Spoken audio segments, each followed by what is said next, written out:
The royal family has finally spoken, and the truth about Prince William is far more tragic than anyone imagined. For weeks, whispers circled the palace.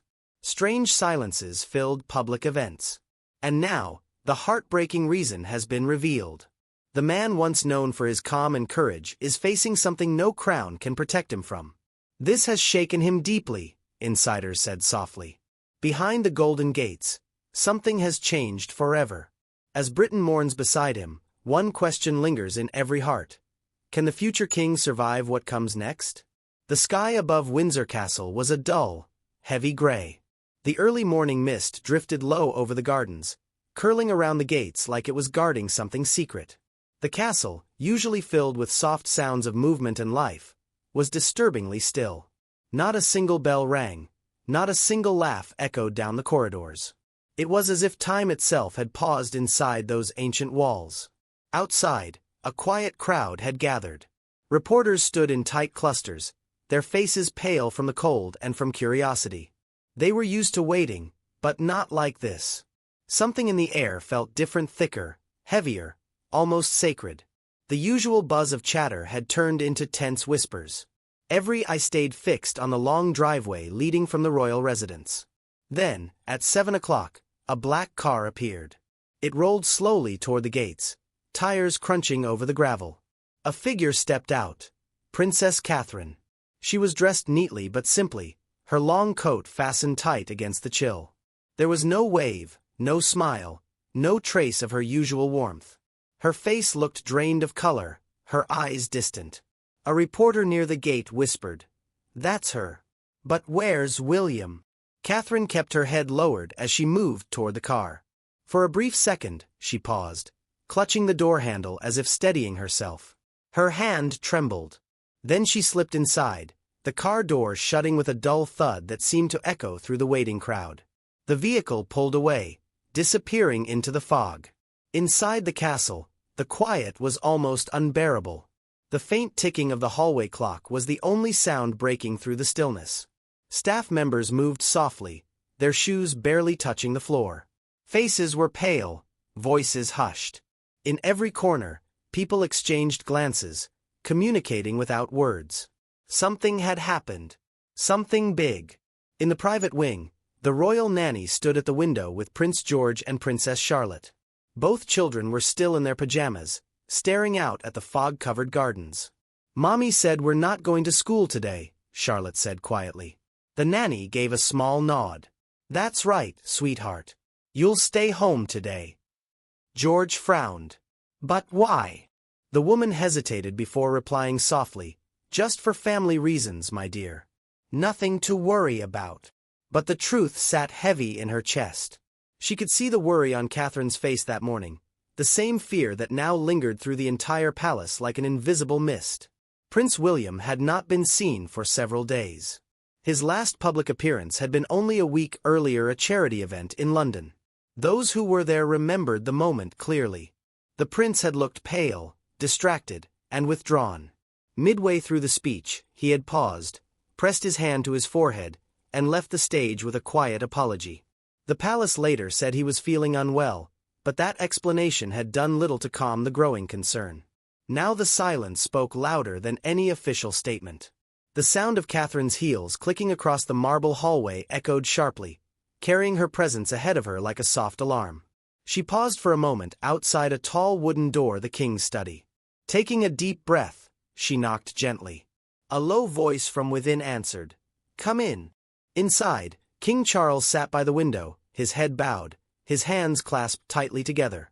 The morning light touched his hair, turning it silver in the gloom. He looked up as Catherine entered. She did not speak. She did not need to. He simply nodded, his expression grave and distant. "Thank you for handling this," he murmured. His voice was low, rough with exhaustion. Catherine sat quietly across from him. "The children are at home," she said softly. "They're asking questions." The king closed his eyes for a moment. "They're too young to understand." There was a long pause. Outside, a single bird called out before falling silent again. Catherine's fingers twisted nervously in her lap. The sound of her wedding ring brushing against her other hand was faint but sharp. "Do we tell them?" she asked. He hesitated before answering. "Not yet." The room fell still again. Even the ticking of the clock seemed to fade. Downstairs, the communications team had gathered in a small office. Papers were spread across the table. Phones buzzed quietly. The tension was thick enough to choke on. They had received instructions to prepare a statement, but only a short one. No details, no explanations, just enough to calm the storm that was already brewing outside. One of the aides, a young man with tired eyes, looked up and said softly, "This will change everything." At exactly 4 o'clock that afternoon, a royal spokesperson stepped outside the castle. "The royal family requests privacy as they deal with a personal matter involving the Prince of Wales." That was all. The words hung in the air, simple but devastating. The crowd went silent. The rain grew louder, washing across the courtyard. Reporters looked at one another, unsure whether to speak or to stay quiet. Inside the castle, Catherine stood by the window of a dimly lit corridor. From there, she could see the reporters scattering, the umbrellas opening, the flashes of cameras disappearing into the mist. Her reflection stared back at her, pale and tired. She pressed her hand to the glass and whispered softly, "Please, William, just come back to us." The evening fell like a curtain. The castle lights glowed faintly against the fog, turning the stone walls into shadows. Servants moved quietly, closing drapes and locking doors. A cold wind swept through the long drive leading to Sandringham Estate, bending the trees that lined the gravel road. The grand house stood in stillness, its windows glowing dimly against the dark sky. Inside, the royal family had gathered not for a celebration, not for a duty, but for something none of them could name aloud. The air was tense, heavy with unspoken words. Every clock ticked louder than usual. Servants moved quietly, careful not to disturb the strange quiet that had taken over the royal home. It felt as though even the walls were listening. King Charles sat by the fire in the drawing room, his hands clasped tightly together. The flames danced in his tired eyes, reflecting the face of a man who had aged in a single night. His crown had never felt so heavy. Across from him sat Queen Camilla, silent, her usual confidence replaced by worry. She stirred her tea without drinking it, her gaze lost in the flickering fire. "Has there been any word from Catherine?" she asked softly. Charles shook his head. His voice was low, almost broken. "Not yet. She's with him." The words fell heavily between them. The door opened quietly. A private secretary entered, whispering, "Your Majesty, Prince Harry has arrived." Charles looked up, his expression unreadable. "Show him in." Moments later, Harry stepped into the room. His coat was still damp from the cold rain outside, his face pale from the long flight. There were no photographers, no flashing lights, no public smiles, just a son returning home to a family drowning in silence. He hesitated for a moment before saying softly, "I came as soon as I heard." Charles nodded, rising slowly from his chair. For a long moment, they stood face to face, father and son, both carrying regrets too heavy for words. Then Charles placed a trembling hand on Harry's shoulder. "Thank you for coming," he murmured. Camilla rose quietly and left the room, giving them space. The fire crackled between them as they sat down. "What happened?" Harry asked at last. Charles exhaled shakily. "William's been unwell for weeks. He pushed himself too far. Catherine tried to stop him, but he wouldn't listen." Harry looked down, his jaw tightening. "And now he's under medical observation," Charles said softly. "That's all the doctors will say." The room went quiet again, filled only by the soft hiss of the fire. Outside, the rain continued to fall, washing over the estate like a curtain of sorrow. Staff members spoke in hushed tones, knowing the press would soon find out that something was wrong. Catherine had been seen every morning driving from Windsor to the private clinic near London, where Prince William was being treated. Her eyes were red from tears, her smile forced whenever cameras caught a glimpse of her. She had become the image of quiet grief, graceful, but barely holding on. In the privacy of William's room, she sat beside him, her hand resting over his. Machines hummed softly, their sounds filling the spaces between her whispered prayers. "You promised me," she said one evening, her voice trembling. Back at Sandringham, the tension grew thicker. The royal family stayed out of sight. Curtains were drawn, phones left unanswered. Camilla visited the small chapel each morning, lighting a single candle in silence. Charles spent hours by the window, watching the rain fall over the gardens where William used to run as a boy. One afternoon, a faint sound of laughter drifted from the nursery. It was from a memory, not the present. Charles closed his eyes, hearing echoes of his son's childhood. "How quickly it all slips away," he whispered to himself. Harry joined him later, standing quietly beside his father. "I remember when he used to race me across the lawns," Harry said with a sad smile. "He never let me win." Charles nodded slowly. "He never let anyone win," he replied softly. "Not even life." As night fell, the estate glowed faintly under the moonlight. The press outside the gates had already begun to build stories, rumors of collapse, of secret diagnoses, of royal crisis. "The family asks for understanding and privacy." Those few words sent a shiver through the nation. Every headline carried his name. Every newsreader spoke his title with a hush. Inside, the family's world had shrunk to whispers and waiting. Camilla sat with Charles again that evening, her voice low. "You should rest," she urged gently. "I cannot," he said. "Every time I close my eyes, I see him as a boy running down those halls, laughing. I keep hearing his voice." Camilla reached out, placing her hand over his. "He's strong, Charles. He'll come back to us." But his eyes betrayed the truth, a father's fear, raw and unguarded. "I don't know if I can lose another piece of this family," he murmured. At midnight, a car arrived quietly at the gates. Catherine stepped out, her eyes swollen, her steps slow. She was escorted inside, her heels echoing through the empty halls. In the drawing room, Charles rose to meet her. "How is he?" he asked. Her lips quivered. "He's fighting," she said softly. "He's tired, but he's fighting." Harry closed his eyes in silent relief. Camilla reached for Catherine's hand. No one spoke after that. There were no royal words, no formalities, just the quiet breathing of four people sitting together, united by love and fear. The sky over London was heavy and colorless, the kind of gray that seeps into everything. Outside Kensington Palace, cameras lined the gates, rain dripping softly off umbrellas as reporters whispered to one another. It had been weeks since the nation had last seen Prince William, and though the palace tried to hold the silence together, the cracks were showing. That morning, the tension broke. A car pulled up to the front entrance, and Princess Catherine stepped out. She looked calm, almost composed, but her eyes told a different story. They were red from sleepless nights, her skin pale, her movements slow and careful, as though even breathing hurt. She had faced crowds countless times before, but this time was different. This time, the world wasn't watching their future queen, they were watching a woman trying not to fall apart. The press waited, cameras pointed, hearts pounding. When she reached the podium, her hands trembled slightly as she adjusted the microphone.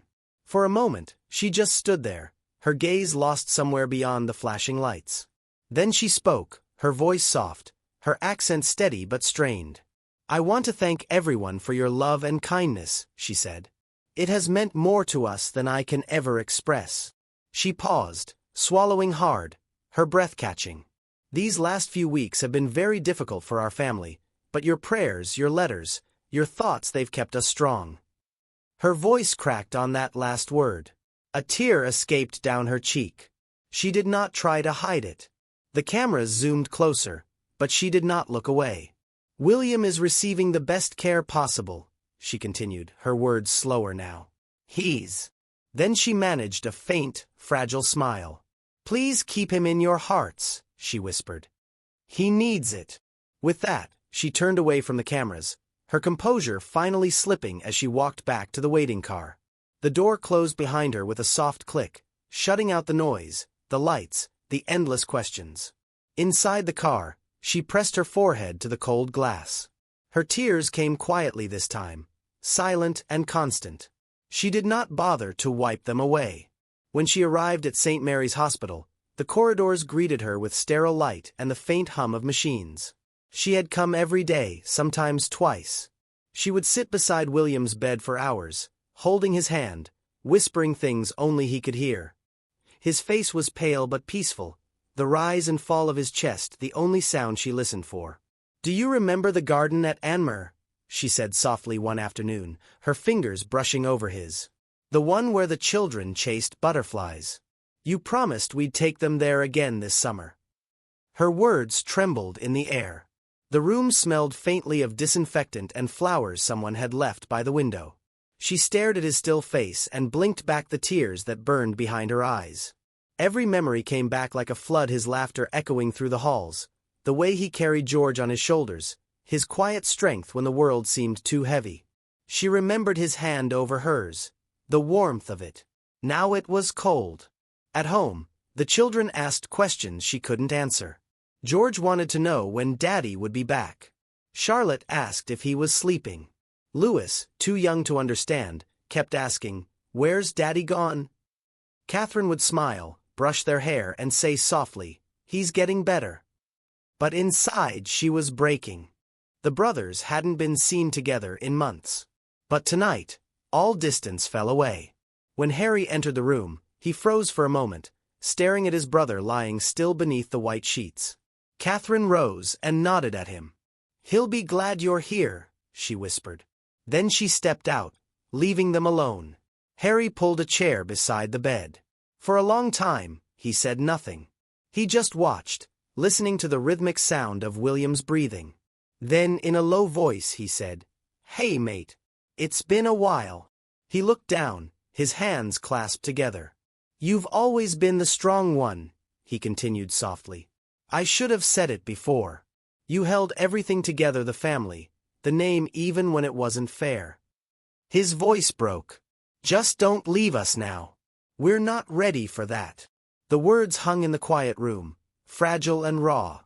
He reached out, touched his brother's hand, and for a fleeting second thought he felt a faint squeeze in return. When Catherine returned, she found Harry still sitting there, tears shining in his eyes.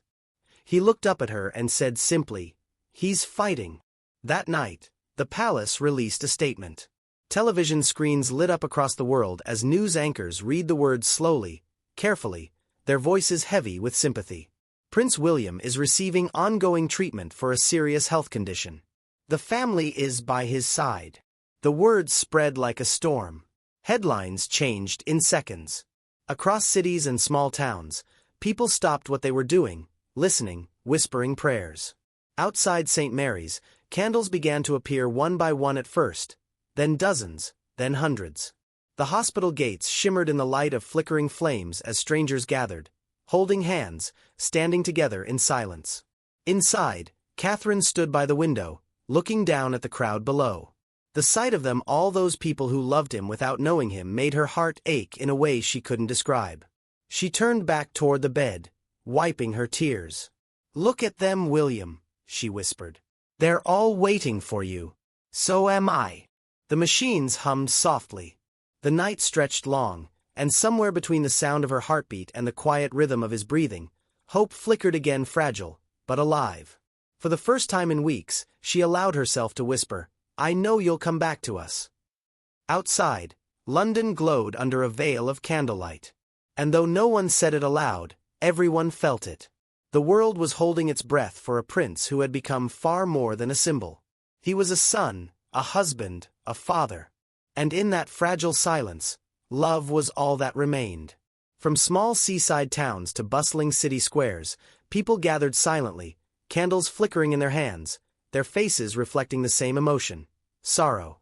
Outside royal residences, the scent of flowers filled the cold air. Bouquets wrapped in paper lay in endless rows, lilies, roses, wildflowers. Each one placed with trembling hands and whispered prayers.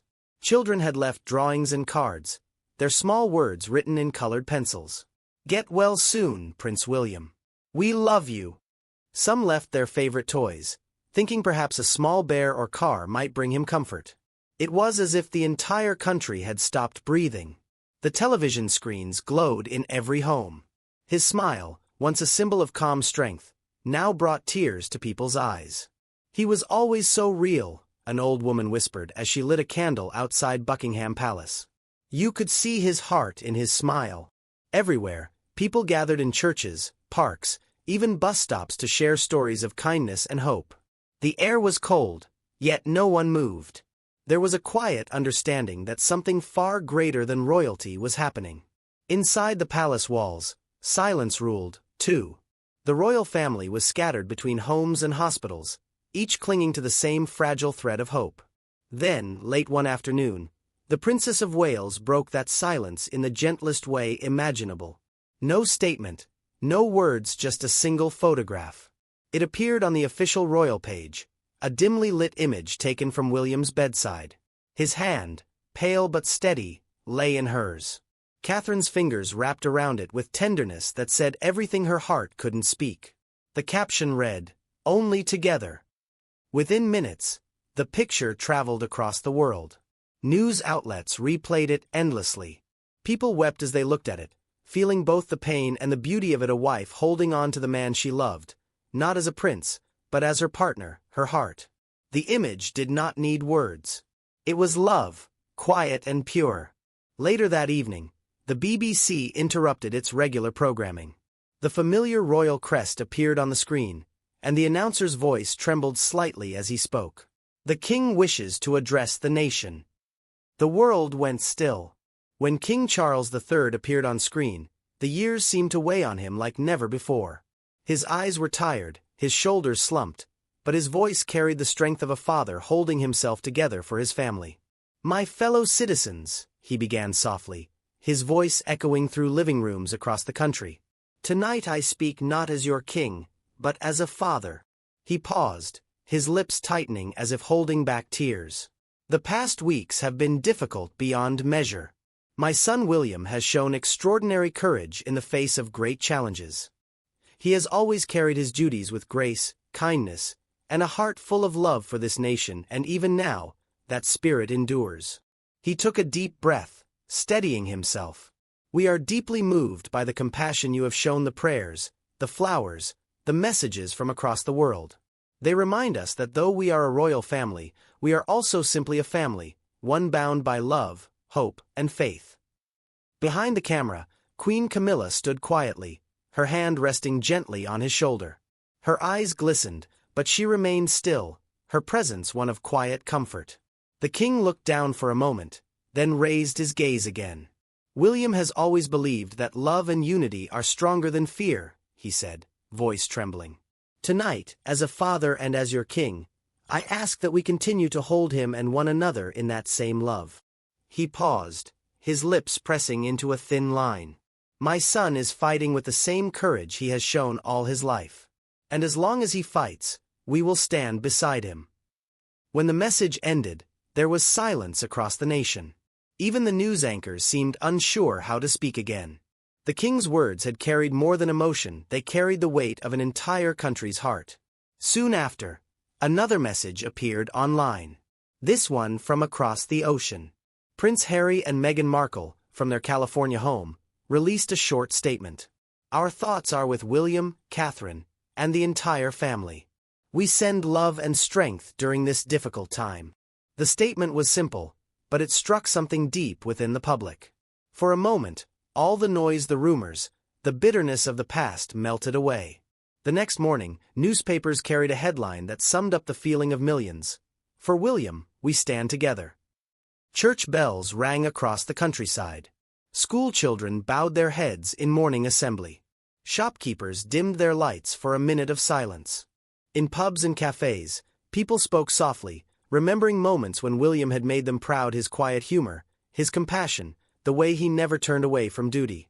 Outside St. Mary's Hospital, the crowd grew by the hour.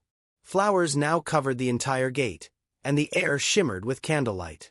People stood shoulder to shoulder, strangers holding hands, united by the same hope that the man they admired so deeply would open his eyes and smile again. Inside the hospital, the royal family gathered once more. Catherine sat by William's bedside, her head resting gently on their intertwined hands. King Charles stood by the window. For the first time in many years, there were no titles, no boundaries, just love. Outside, the wind moved through the city softly, carrying with it the hum of prayers and the flicker of candlelight. Across Britain, millions waited not for news from the palace, not for royal appearances, but for one simple human miracle: that he would wake, that he would smile again, that the light of Britain, their prince, their William, would shine once more. It was midnight, and the hospital halls were almost silent. Only the soft hum of machines and the distant rhythm of rain against the glass broke the stillness. The world outside was asleep, but inside that room the one everyone prayed for time had stopped. Catherine sat beside William's bed, her eyes red from sleepless nights. The glow of the monitors painted her face in pale light. Every soft beep was a fragile promise that he was still here, still fighting. She hadn't left in days. The nurses had tried gently to persuade her to rest, but she couldn't. Her hand never left his. Sometimes she spoke, her voice trembling, her words spilling into the quiet like prayers. "George asked about you again," she whispered, brushing a strand of hair from William's forehead.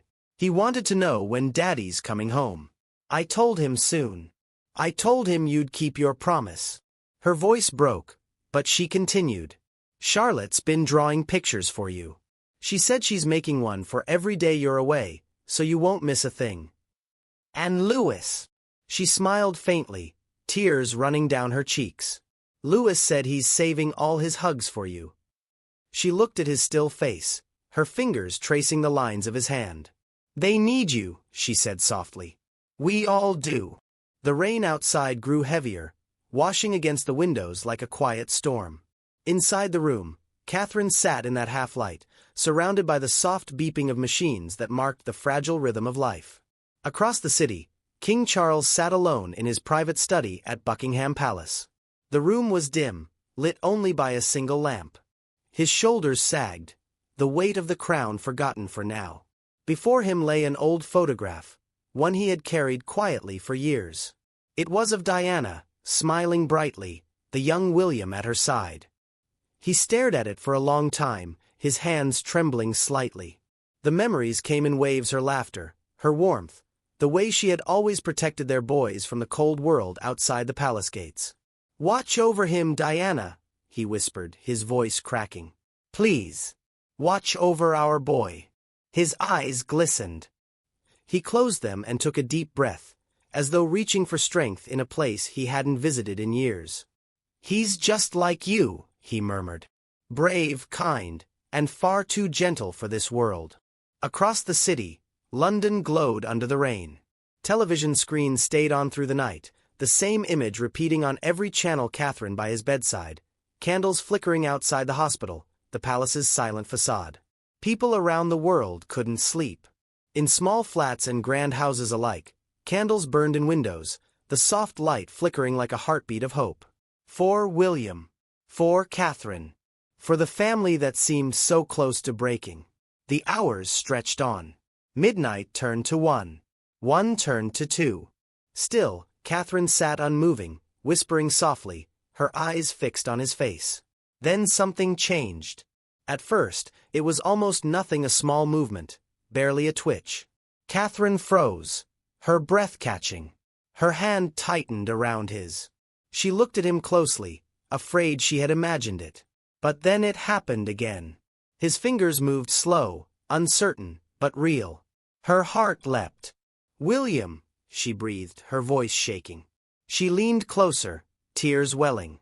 "William, can you hear me?" The monitors kept beeping steadily. The rain still whispered against the windows. And then, as if pulling himself from the deepest sleep, his eyelids fluttered. A second later, they opened. His eyes, tired, dazed, but alive, met hers. For a moment, Catherine couldn't speak. The world fell away. It was just them.